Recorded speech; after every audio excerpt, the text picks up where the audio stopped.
বিষ্ণু ইসা ইসলামের কাছে এক সাহাবী এসে বলল, ইয়া রাসূলুল্লাহ আ'তিনি শাইআন, আপনি আমাকে কিছু দান করেন, আমার কিছুই নাই। বিষ্ণু বললেন, তোমার কিছু নাই? সাহাবী বললেন, ইয়া রাসূলুল্লাহ ঘরে আমার শুধু দুইটি জিনিস আছে। কয়টা? চিল্লায় বলেন, কয়টা? এক হচ্ছে একটা জামা, দুই হচ্ছে পানি খাওয়ার একটা জগ। বিষ্ণু বললেন, এই দুইটাই নিয়ে আস। বিশ্বনবীর কথা শুনে ওই সাহাবী ঘর থেকে জামা নিয়ে আসলেন, পানি খাওয়ার জগ নিয়ে আসলেন। বিশ্বনবী সাল্লাল্লাহু আলাইহি ওয়াসাল্লাম ওনার মোবারক হাত দিয়ে এক হাতে জামা ধরে আরেক হাতে পানির জগটা ধরে সাহাবীদের দিকে উদ্দেশ্য করে বললেন, মাইয়াশতারি হাদাইন, এই দুইটা জিনিস কেনার মতো কে কে আছে দেখি। কয়েকজন হাত তুললো। বিশ্বনবী বললেন, কত দিয়ে কিনবা? এক সাহাবী বলে, ইন্নী আশতারিহিমা বিদিরহাম, ও নবী যদিও এগুলো আমার দরকার নাই, কিন্তু আপনি যেহেতু নিলামে ডাক তুলেছেন, ইয়া রাসূলুল্লাহ ইয়া হাবিবাল্লাহ, আপনার সম্মানে আমি 1 দিরহাম দিয়ে দুইটা জিনিস কিনে নেব। 1 দিরহাম, একটা জামা, একটা পানি খাওয়ার জগ, দাম কত? 1 দিরহাম। বিশ্বনবী বললেন, না না, 1 দিরহাম তো অনেক কম হয়ে যায়, মাইয়াজিদু আলা যালিক, এর চেয়ে বেশি দামে কে কিনবা? আরেক সাহাবী হাত তুলে বলতে লাগলো, ইয়া রাসূলুল্লাহ ইয়া হাবিবাল্লাহ ওয়া ইন্নী আশতারিহিমা বিদিরহামাইন, আমি এই জামাটার পানি খাওয়ার জগটা 1 দিরহাম নয় 2 দিরহামের বিনিময়ে কিনতে চাই। বিষ্ণু ইসা ইসলাম ওই সাহাবাকে দিয়ে দিলেন। দিয়ে 2 দিরহাম নিয়ে যে লোকটা ভিক্ষা করতে এসেছিল তার হাতে 2 দিরহাম দিয়ে বললেন, যাও 1 দিরহাম দিয়ে ঘরে খাবার কিনে দিয়ে আসো, আরেক দিরহাম দিয়ে একটা কুঠার কিনে নিয়ে আসো। শুনতেছেন? কি কিনে নিয়ে আসো? কুঠার দিয়ে কি করে? গাছ কাটে। ওই সাহাবী কুঠার কিনে নিয়ে আসার পরে বিশ্বনবী নিজ হাতে কুঠারের মধ্যে একটা কাঠের হাতল লাগাই দিলেন। আল্লাহু আকবার! হাতল ছাড়া কুঠার ইউজ করা যাবে? বিশ্বনবী নিজ হাতে ওই কুঠারের ভেতরে একটা হাতল লাগাই দিলেন আর বললেন, লা উরিদু আন আরাকা 15 আইয়াম, এই কুঠার নিয়ে জঙ্গলে যাও, গায়ে অনেক শক্তি আছে, কাঠ কাটো, এই কাঠ কেটে বাজারে বিক্রি করো, সামনের 15 দিন যেন আমি আমার চোখের সামনে তোমার না দেখি। বিশ্বনবীর পরামর্শ অনুযায়ী কুঠার নিয়ে ওই সাহাবী জঙ্গলে চলে গেলেন। কাঠ কেটে বাজারে বিক্রি করতে করতে 15 দিন পরে 10 দিরহাম নিয়ে বিশ্বনবীর দরবারে হাজির হয়ে গেলেন। 10 দিরহাম নিয়ে বিশ্বনবীর কাছে হাজির হয়ে গেলেন। সাহাবী এসে বলল, ইয়া রাসূলুল্লাহ এখন আর আমার ভিক্ষা করা লাগে না, আমার গায়ে অনেক শক্তি আল্লাহ দিয়েছে, আই এম ভেরি এনার্জেটিক, আপনার দেয়া বরকতের কুঠার দিয়ে আমি কাঠ কেটে কেটে স্বাবলম্বী হতে শুরু করেছি। সুবহানাল্লাহ পড়েন। আমি এখন 10 দিরহামের মালিক। বিশ্বনবী বললেন, লা আইয়াহতাতিবা আহাদুকুম হুজমাতান আলা যাহরিহি খায়রুম মিন আইয়াসআলা শাইআন ফায়ু'তিয়াহু আও ইয়ামনাহু, যাদের গায়ে শক্তি আছে তারা ভিক্ষা না করে কাঠ কেটে পিঠে সেই বোঝা নিয়ে বাজারে বিক্রি করা অনেক ভালো। কারণ কারো কাছে যদি তুমি হাত পাতো, সে দিতেও পারে নাও দিতে পারে, আর কষ্ট করলে কষ্ট কোনোদিন বৃথা যায় না। চিল্লায় বলেন ঠিক কিনা? বিষ্ণু ইসা ইসলামের অনুপ্রেরণায় এই সাহাবা অল্প কিছুদিনের ব্যবধানে স্বাবলম্বী হয়ে গেলেন। What is the moral of the story? বিশ্বনবীর এই প্রফেটিক স্টোরি থেকে আমাদের কি শিক্ষা? লেসন নাম্বার 1, বিশ্বনবী চাইলেই ওই 2 দিরহাম দিয়ে বলতে পারতো, যাও খাবার দাবার কিনে ফ্যামিলিতে দিয়ে আসো। সে ওই 2 দিরহাম নিয়ে খাবার দাবার কিনে ফ্যামিলিকে খাইয়ে রাত্রে আবার ভিক্ষায় নামতো। কথা কন? রাত্রে কি করতো? ভিক্ষায় নামতো। বিষ্ণু ইসা ইসলাম তাকে কাজ করে খাওয়ার জন্য উৎসাহ দিলেন। পাশাপাশি বিষ্ণু ইসা ইসলাম পার্মানেন্ট সলিউশন দিলেন। এজন্য পার্মানেন্ট সলিউশনের ব্যবস্থা করতে হবে। অনেকে আমরা যাকাত দেই, যাকাতের শাড়ি দেই, যাকাতের লুঙ্গি দেই, আছে না নাই? লক্ষ্মীপুরে এরকম দেয় নাকি? কি দেয়? হ্যাঁ, গাড়ি গাড়ি দেয়, শাড়ি না। যাকাতের শাড়ি, যাকাতের লুঙ্গি বলতে কোনো কথা ইসলামে নাই। এগুলো খুব কম দামি শাড়ি, যাদেরকে এগুলো দেয়া হয় তাদেরকে অপমান করা হয়, ঠিক কিনা? আল্লাহ বলেছেন, ওয়ালাকাদ কাররামনা বানি আদম, I have dignified the status of the sons of Adam, আমি আদমের সব সন্তানদেরকে সম্মানিত করেছি। সুবহানাল্লাহ পড়েন। আপনাদের যে সম্মানিত কেউ আছে? মানুষের চেয়ে সম্মানিত গোটা বিশ্বে আর কোনো মাখলুকাত আছে নাই। এজন্য জাকাতের শাড়ি দেয়া যাবে না, জাকাতের লুঙ্গি দেয়া যাবে না। জাকাতের শাড়ি আপনারা দেখছেন, এটারে একবার ধোয়ার পরে দ্বিতীয়বার পরা যায় না। মশারি কি পাতলা, এর চেয়েও পাতলা। এই জন্য জাকাতের শাড়ি, জাকাতের লুঙ্গি বলতে ইসলামে কোনো পরিভাষা নাই। আপনাকে স্বাবলম্বী করে দেওয়ার চেষ্টা করতে হবে। যারা লক্ষ্মীপুর জেলায় বিজনেস ম্যাগনেট আছেন, তারা একসাথে হয়ে একটা স্ট্রং জাকাত ম্যানেজমেন্ট প্ল্যাটফর্ম করতে পারেন, যেখান থেকে আপনারা বিভিন্ন থানায়, বিভিন্ন গ্রামে বাছাই করে করে কিছু ভাইদেরকে জাকাত দিতে পারেন স্বাবলম্বী করার উদ্দেশ্যে। যেই ফ্যামিলিকে আছে, কি নাম এটার, পল্লী উন্নয়ন ক্লাব,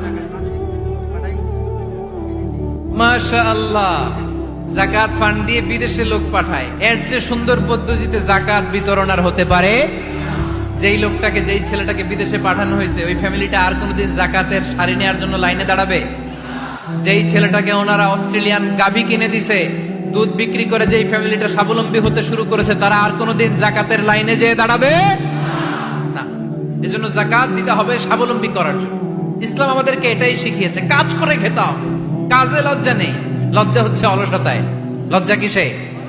আজকের আলোচনা থেকে এটা মুখস্থ করে নিতে হবে, কাজে লজ্জা নেই। লক্ষ্মীপুরের ইয়াংস্টারেরা শ্রমে লজ্জা নেই, পরিশ্রমে লজ্জা নেই, লজ্জা অলসতায়। লজ্জা কিসে? আরো জোরে। নবীরা কি এমনি এমনি বসে বসে খাইছে? কঠিন পরিস্থিতিতেও নবীরা পরিশ্রম করে উপার্জন করা লেগেছে, ঠিক কিনা? সাইয়েদনা মারিয়াম আলাইহিস সালাম, যার নামে আল্লাহ তাআলা কোরআনে একটা সূরা দিলেন, উনি পৃথিবীতে এমন একজন মহিয়সী নারী, যেই নারীর গর্ভে, যেই নারীর পেটের ভেতরে স্বামীর স্পর্শ ছাড়া সন্তান দিয়েছে কে? সাইয়েদনা ঈসা আলাইহিস সালাম পেটে আসলেন। মারিয়াম আলাইহিস সালাম লজ্জা পেলেন। হায় হায়, কেমন করে এলাকাবাসীদের কাছে আমি আমার মুখ দেখাবো? বিয়ে করি নাই, স্বামী নাই, বিয়ে হয় নাই, স্বামী নাই, কিন্তু পেটে সন্তান চলে এসেছে। হায় হায়, এলাকায় কেমনে মুখ দেখাবো? লজ্জায় পড়ে মারিয়াম আলাইহিস সালাম এলাকা থেকে চলে গেলেন। কি অবাক করে কাণ্ড! বাচ্চা ভূমিষ্ঠ হওয়ার জন্য, বড় হওয়ার জন্য 6 মাস 7 মাস লাগে নাই, পেটে বাচ্চা আসার সাথে সাথে বাচ্চাটারে বড় করে দিয়েছে কে? সাইয়েদাতুনা মারিয়াম আলাইহিস সালাম এবার বসে পড়লেন, বুঝতে আরম্ভ করলেন প্রেগন্যান্সির পেইন উঠেছে। হঠাৎ করে পেট থেকে বাচ্চা ভূমিষ্ঠ হয়ে যাওয়ার পরে উনি কাঁপতে আরম্ভ করলেন। ক্ষুধার চোটে খাবার কিছু নাই, সামনে ঝর্ণা, উপরে একটা খেজুর গাছ। সাইয়েদনা ঈসা আলাইহিস সালামকে কোলে নিয়ে মারিয়াম আলাইহিস সালাম মনে মনে ভাবে, হায় রে, কেউ যদি একটু খেজুর পেড়ে দিত, এই ক্ষুধার মুহূর্তে আমি খেজুর খেয়ে পেটের ক্ষুধা নিবারণ করতাম। রব্বুল আলামিন মারিয়ামকে উদ্দেশ্য করে আয়াত নাজিল করে দিলেন, ওয়া হুজ্জি ইলাইকি বিজিযইন নাখলাতি তুসাকিত আলাইকি রতবান জানিয়া।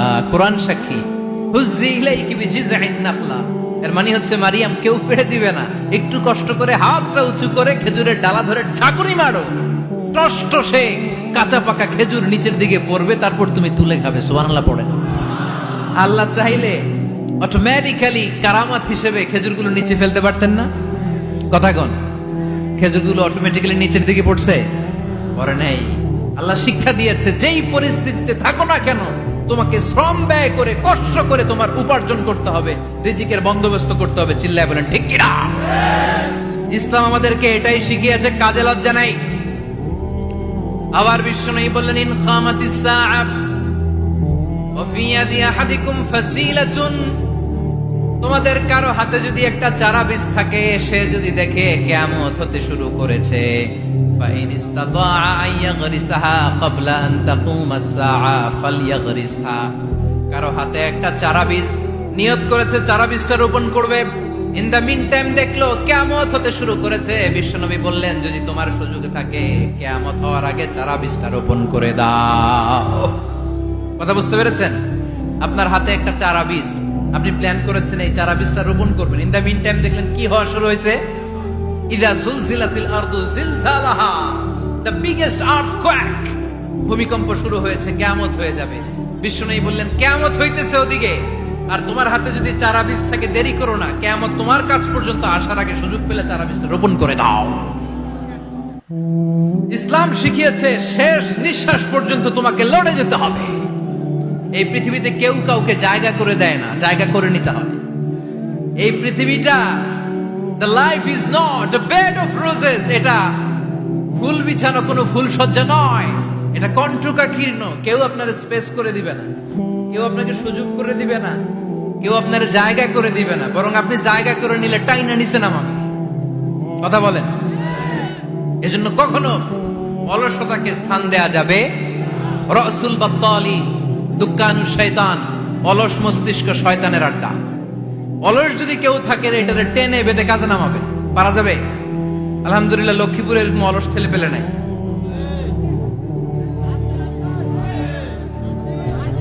আছে? আমরা আজকে অলসতাকে নো বলে যাবো এই মাহফিল থেকে। অলসতাকে আমরা কি বলবো? আওয়াজ করে বলতে হবে। অলসতাকে কি বলবো আমরা?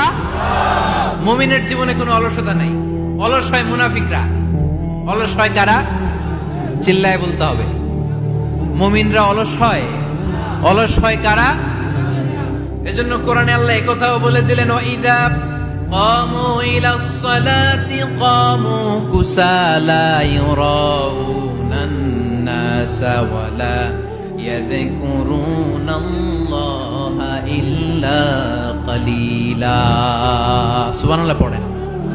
মুনাফিকরা যখন মানুষকে দেখানোর জন্য নামাজে যায়, ওই নামাজে তাদের ইখলাস নাই, ওই নামাজের ভেতরে তাদের কোনো খুশু খুদু নাই, ওই নামাজের ভেতরে আছে শুধু অলসতা। ওই নামাজে কি আছে? কিন্তু আমরা যখন নামাজে যাই আমাদের অলসতা আছে? আমরা নামাজ পড়লে আমাদের হৃদয়টারে সজীব করে দেয় কে? আমরা উযু করলে আমাদের মনটাকে চাঙ্গা করে দেয় কে? আমরা মসজিদে ঢুকলে হৃদয়টাকে প্রাণবন্ত করে দেয় কে?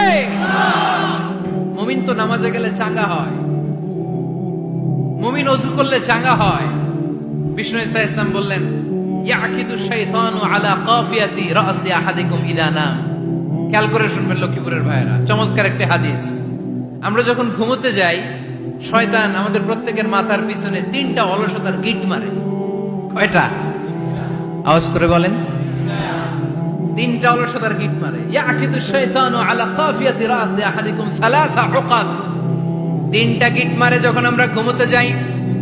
অলসতার 3টা গিট মেরে আমাদের কানের সামনে এসে ফিসফিস করে মন্ত্র পড়তে থাকে, আলাইসা লাইলুন তাওয়িলুন ফারকুদ, আলাইসা লাইলুন তাওয়িলুন ফারকুদ। বিশাল লম্বা রাত, ঘুমাও।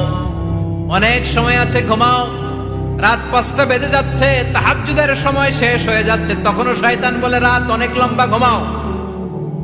ফজরের সময় পার হয়ে যাচ্ছে, সূর্য উঠে যাচ্ছে, শয়তান বলে আলাইসা লাইলুন তাওয়িলুন ফারকুদ, এখনো অনেক সময় আছে, লম্বা লম্বা লম্বা চৌড়া রাত পড়ে আছে, তুমি ঘুমাও।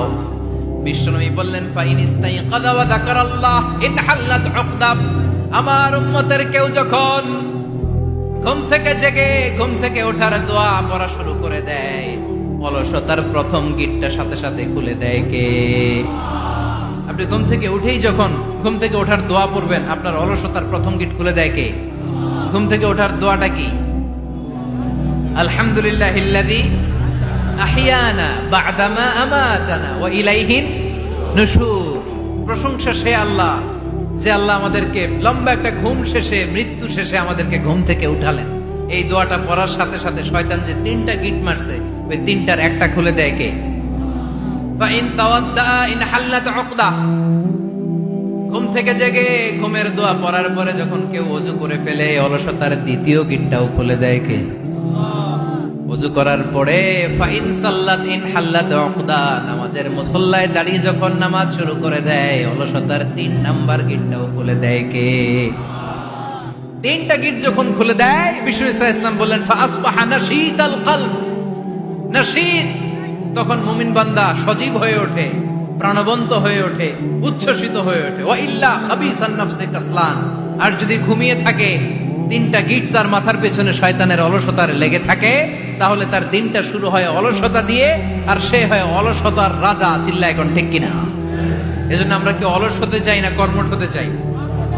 কোন নবীরা কি অলস ছিলেন? পৃথিবীতে কোন নবী অলস ছিলেন?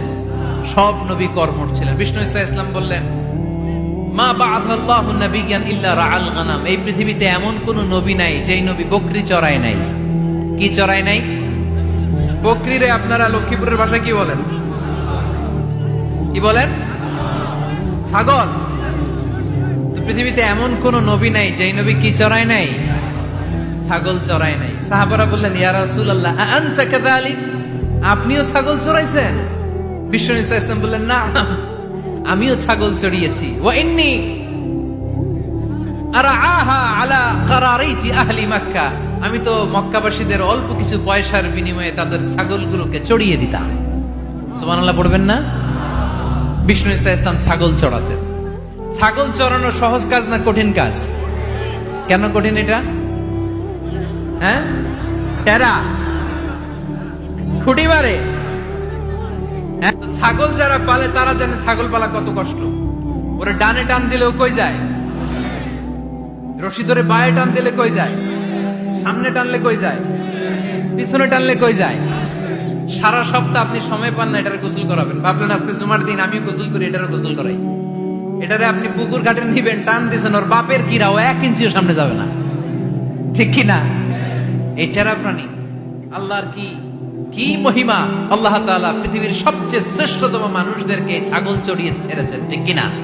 মা বাআসাল্লাহু নাবিয়ান ইল্লা রাআল গানাম, এই পৃথিবীতে এমন কোন নবী ছিল না যে নবীরা ছাগল চড়ায় নাই। আল্লাহ বুঝাতে চাইলেন ছাগল চড়ানো অনেক কষ্টের কাজ, অনেক ধৈর্যের প্রয়োজন। এখন নবীরা তোমরা ছাগল চড়াও, কিছুদিন পর ছাগলের চেয়েও টেরা জাতি মানুষ চড়াইতে হবে।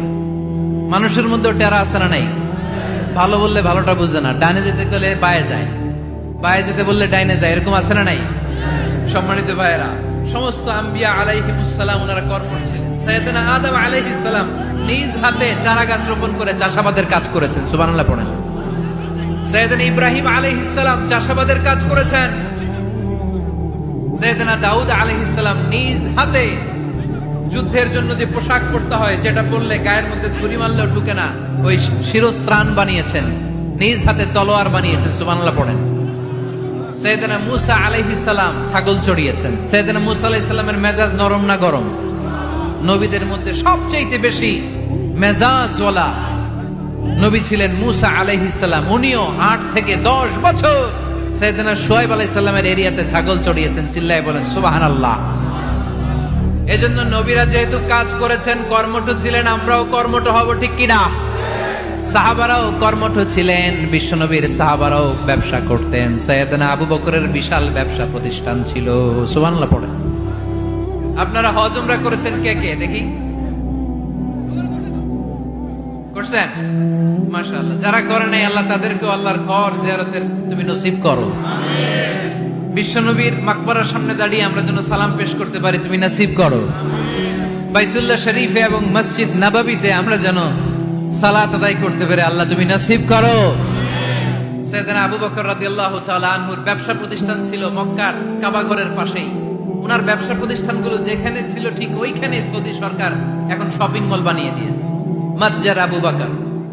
মক্কা শহরের যেখানে বহিরাগতরা এসে ওখানে ছাগল, ওখানে ঘোড়া, উট এগুলো রাখতো, আস্তাবল রাখতো, ঘোড়া আর উট যেখানে রাখা হতো ঠিক ওই জায়গায় সৌদি সরকার ওটার পার্কিং লট বানাই দিয়েছে। মানে যেখানে আগে সাহাবাদের ব্যবসার জায়গা, ওইখানে বর্তমানে শপিং মল। যেখানে আগের সময়কাল সাহাবারা উট আর ঘোড়া রেখে বাঁধত, ওইখানে এখন গাড়ি ঘোড়া রাখার ব্যবস্থা করা হয়েছে।